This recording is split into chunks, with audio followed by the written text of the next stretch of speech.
Hello साथीहरू, very good afternoon. आज चाहिँ मैले छोराको लागि लन्चमा लिबिर पास्ता बनाउँदैछु। अनि हजुरहरूलाई मैले बनाएको लिबिर पास्ताको रेसिपी मन पर्यो भनेदेखि लाइक कमेन्ट गरिदिनुहोस् होला।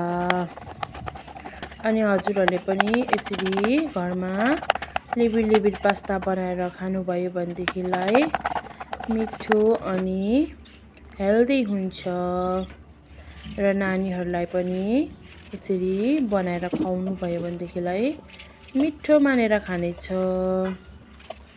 हामीले घरमा यसरी नानीहरूलाई खानेकुराहरू बनाएर खुवायौँ भनेदेखिलाई बाहिरको चिप्सहरू फास्टफुडहरू खानु पनि छोड्छ र यसलाई बनाउनु जति मेहनत लाग्छ खानु पनि त्यति नै मिठो हुन्छ। र यो मेरो भिडियोलाई अन्तिमसम्म हेरिदिनुहोस् होला। Thank you.